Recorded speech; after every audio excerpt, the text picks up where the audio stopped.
agora já devidamente um pouco mais paramentado, eu vou mostrar para vocês como é que funciona isso na face. Então, opções de enxerto existem algumas, desde a realização da técnica até com relação até a própria a origem desse material. Então, eu vou passar aqui um pouquinho de onde é que esse bloco pode ser removido, quando é removido do próprio paciente, e em seguida a Morgana vai mostrar alguns materiais que existem no mercado que a gente acaba utilizando na nossa clínica.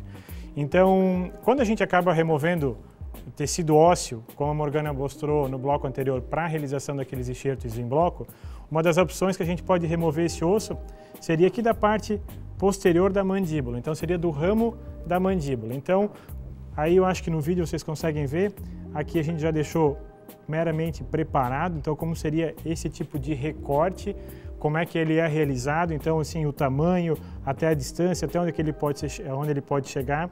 Logicamente, com relação à parte mais posterior, mais para a região anterior a gente pode, dependendo do tamanho do bloco que é necessário, se amplia um pouquinho mais e, logicamente, para a realização desse tipo de procedimento é necessário, inevitavelmente, as tomografias, porque aqui a gente tem internamente a inserção de nervos que são extremamente importantes para o paciente que não pode ser de jeito nenhum atingidos. Então, a gente está aqui levando em consideração que está tudo devidamente bem planejado e bem programado de como é que vai ser feito. Então, remove-se um bloco desse formato aqui, dessa região. Aí, então, como a Morgana mostrou na foto anterior, ele também vai vir uma peça removida ali a partir dessa fratura crua. Então, a gente não tem 100% o formato definido, porque ficou aqui algumas pontas, algumas arestas, e às vezes a área onde a gente vai querer, por exemplo, inserir, não tem esse mesmo formato. Então, como é que funciona essa região aqui? Como é que se remove esse bloco? Se a gente for imaginar ou lembrar, para quem aí já viu ou conhece alguma coisa a respeito, todo o tecido ósseo tem a sua parte cortical, ou seja, a parede que é mais dura, e internamente ele é mais esponjoso, ele é mais poroso. Então esse corte que está sendo feito aqui é feito sempre nessa área onde que ela é mais dura, onde é que é o osso cortical. A partir daí então se faz um deslocamento desse bloco, como se fosse uma fratura mesmo, e aí vai ficar exposta uma camada do tecido ósseo, que é um osso esponjoso, e com o decorrer do tempo também volta a se formar novamente o mesmo formato. Então a gente tem que fazer a remoção desse bloco dessa região para inserir, por exemplo, numa outra área a gente pré-definiu. Então a vantagem desse tipo de procedimento, logicamente, é que a gente tem o osso do próprio paciente. Então tem, logicamente, se a gente for seguir aí a parte biológica, uma adaptação e uma integração muito melhor. A principal desvantagem está no que diz respeito a paciente ter que realizar duas cirurgias. Então, se a gente tiver, por exemplo, que fazer a instalação do tecido ósseo nessa região superior, por exemplo, eu tenho que fazer todo um procedimento cirúrgico nesta região, anestesiar e assim por diante, remover o bloco, suturar, ou seja, fechar todo esse espaço, para depois, então, fazer a abertura e a instalação desse material aqui em cima. Então, a gente tem aí, hoje em dia, a possibilidade e o recurso de outras possibilidades, outros materiais. Como a Morgana mostrou para a gente no bloco anterior, o osso para bloco, para reconstrução de banco de ossos, ou então ela vai mostrar para vocês aí alguns produtos que a gente acaba tendo no mercado e utiliza na nossa clínica. Aqui nós temos alguns produtos que a gente utiliza para levantamento de seio maxilar, né? Quando a gente faz levantamento de seio maxilar, não é utilizado o osso em bloco, ele tem que ser um osso já triturado. Então, normalmente a gente utiliza de algumas marcas que são reconhecidas, a gente vai tanto em congressos nacionais quanto internacionais, e essas marcas são reconhecidas internacionalmente como sendo as melhores hoje a nível de mundo, né, para parte de remodelação óssea. Então, nós utilizamos algumas marcas, né, que são essas aqui, tá? Eu já vou abrir uma caixinha, tem mais. Então, você vê que são normalmente esses três tipos. A gente utiliza, escolhe dependendo do caso, dependendo a quantidade que tem que remodelar, dependendo da quantidade de tecido, a gente faz uma opção entre uma dessas três marcas para a gente trabalhar. Então, eu vou abrir uma aqui para vocês verem como é que ele vem.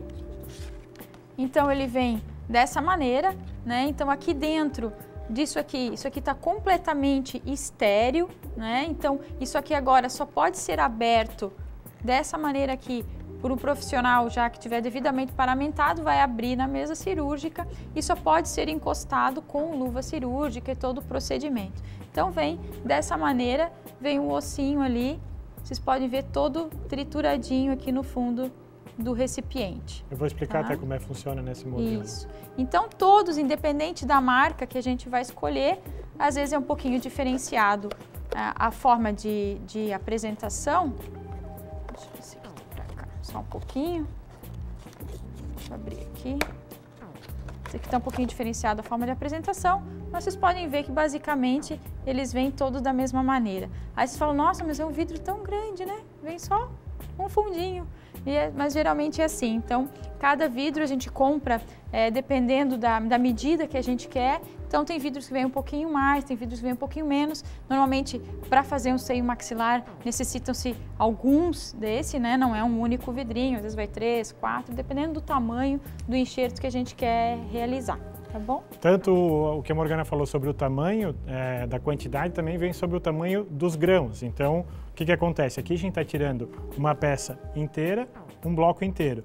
Então, esse bloco, existe a possibilidade também de fazer uso para a realização não só de preenchimento da região, da reconstrução da região, mas também para preenchimento, desde que ele seja particulado. E essas partículas também, na hora da escolha desses outros materiais que a Morgana apresentou, existe uma variação de tamanho de grãos. Então, vamos supor o seguinte, que a gente tem então essa possibilidade aqui para remoção, para estar então fazendo a inserção em qualquer uma dessas áreas onde a gente percebe que há uma depressão. Vamos pegar aqui talvez um outro modelo que tem um pouco mais destacado. Vou mostrar para vocês que aqui nessa região anterior, ó, percebe que tem um vão aqui, uma deficiência bem grande, dos dois lados aqui, ó, tá? Então se eu virar um pouquinho para cima, talvez acertar um pouquinho a imagem, a gente percebe que essa região aqui, tanto essa, são bem mais afiladas. E aí eu não consigo ter a possibilidade colocação de um implante. Logicamente isso aqui é uma ilustração, tem logicamente outros parâmetros, mas para em caso o pessoal entender um pouquinho. Então o que acontece?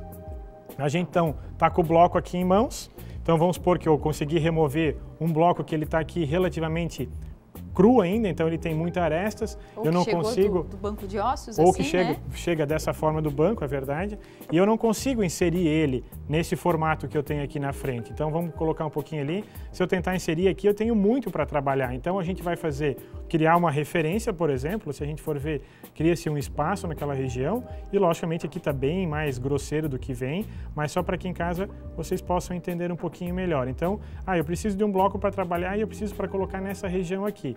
Então, como se a gente tivesse uma peça dessa aqui, a gente vai acabar esculpindo ela da possibilidade que ela chegue a ficar dessa forma. Então, bem mais fina, bem mais refinada. A gente já deixa ali com um orifíciozinho, como vocês podem ver, tem um furinho aqui no meio que vai auxiliar na hora da colocação desse enxerto no tecido ósseo receptor. Então, olha, ele já é bem mais fininho, ele já está todo preparado, já não tem mais aquelas pontas ou aquele ângulo vivo que tem se comparado com o outro, está todo preparado para poder fazer a instalação já dele na arcada do paciente. Até porque, né, Jean, se a gente colocar, falar assim, mas por que prepara ele mais fino, então, de acordo com o que está ali? Se a gente colocar muito excesso além do que a maxila do paciente está pedindo, o nosso organismo ele é muito inteligente, ele reabsorve todo esse excesso. E assim mesmo, é muito difícil colocar com muito excesso, porque a gengiva também é difícil de estar cobrindo todo esse enxerto. Então não tem necessidade, já que o organismo vai reabsorver o que tiver sobrando. Então a gente já faz a medida exata do que vai precisar de osso ali. Então, já para adiantar uma etapa, existe um parafusinho que é um parafusinho para enxerto. Então esse parafusinho, diferente dos parafusos de implante, ele não é de titânio, então, ou seja, o organismo não ossintegra ele, então ao mesmo tempo que eu vou inserir ele, chegou aquele prazo que a Morgana comentou no bloco anterior, de 6 a 8 meses, o bloco está fixo no tecido ósseo e esse parafuso eu consigo desparafusar ele, diferente do que acontece com o implante. Mesmo que o implante entre rosqueado, se um dia porventura precisar ser removido, não consigo desrosquear. Então, o que a gente fez? Eu vou tentar apresentar para vocês aqui como é que funciona essas etapas, deixa eu só adiantar aqui um pouquinho. Vamos colocar ele para dar uma ideia de como é que funciona. Então, vamos supor que agora eu já encaixei ele, já fixei ele e já fiz todos os ajustes que são necessários. Vão ficar aí pequenas arestas de espaço que fica ali entre o bloco e o osso remanescente que tem do paciente. E esses pequenos espaços que podem ficar só são preenchidos com materiais como a Morgana bem comentou agora há pouco. Então, a gente acaba fixando, então tem as chavezinhas que são específicas para esse tipo de procedimento, a gente vai encaixar ele na região ali e aí então tu vai parafusando, logicamente se faz uma pequena marcação também no tecido ósseo e esse bloquinho então a gente vai prender ele naquela região. Então tu vai rosqueando até que perceba que esteja bem estável e bem firme, tá? Porque não pode haver nenhum tipo de movimento, então a gente como se fosse a recuperação de uma fratura. Então esse bloco agora aqui está totalmente travado. Dependendo logicamente do tamanho, acabam sendo necessária a colocação de 2 parafusinhos de enxerto para que esse material também não gire, não saia dessa posição. E aí a gente percebe então que agora esse bloco está fixo e preenchendo aquele espaço que a gente tinha, aquela falha que a gente tinha anteriormente naquela região. E recupera e dá então a possibilidade do paciente, depois de removido logicamente o parafusinho de estabilização do enxerto, a colocação dos implantes, como a Morgana mostrou aí no bloco anterior, e fazer os implantes individuais. Então essa é uma das possibilidades. O que a Morgana comentou então desse osso que é mais particular para preenchimento é o seguinte: existem então broquinhas hoje em dia que são até específicas, ou então a gente vai fazendo com brocas também para essa finalidade, mas de um tamanho um pouco maior, uma abertura no seio maxilar. Todos nós temos na face, tá? Nessa região anterior da face, os seios maxilares. Quando a pessoa já teve a perda dos dentes há muito tempo, a tendência desse espaço é se aumentar por o fato simplesmente de não ter mais as raízes que estabilizam a região no assoalho desse seio maxilar. Então, aqui a gente está fazendo bem pequeno, mas para mostrar para vocês então que até existem broquinhas com esse formato, com essa circunferência, se faz uma pequena abertura no seio maxilar. Então aqui a gente tem até alguns instrumentos específicos para a utilização desse tipo de procedimento cirúrgico. Então são espátulas para levantamento da membrana que existe no interior do seio maxilar. Elas não têm, a gente chama, não existe ponta ativa, Isso, né? Isso, elas não são corte. cortantes, elas são bem arredondadas. Então a gente faz essa abertura. Só para avisar, sim, elas são arredondadas, né? Porque a gente tem ali aquela membrana que é extremamente delicada, né? Então o profissional tem que ter muita cautela no afastar para colocar o tecido para que ela não rasgue, não aconteça nada. Por isso tem que ser com instrumentais também próprios para esse tipo de abertura, para esse tipo de procedimento. Como nessa parte inferior que eu mostrei para vocês, que ficaria exposta o tecido esponjoso, nessa região quando se faz a abertura, fica exposto ali a cavidade nasal e antes de chegar nela lá dentro tem uma membrana, como se fosse aí um lençol internamente, que a gente então vai fazendo o descolamento dele para criar um vazio. Então vai ficar o preenchimento desse material de enxerto entre a membrana e a cavidade, o assoalho desse seio maxilar. E aí a gente acaba então utilizando esses materiais.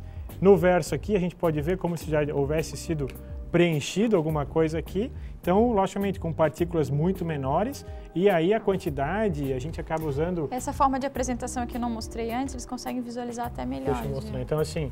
É uma outra forma de um outro aqui, material. Ó, tá vendo que, deixa eu deitar aqui um pouquinho, tem um particulado aqui dentro, o material que está aqui nessa parte interna, que é bem fininho. Ou eles vêm nos vidrinhos ou vêm nesse tipo de apresentação. Então ele é bem particulado, vem numa quantidade que a gente vai pré-definir no planejamento.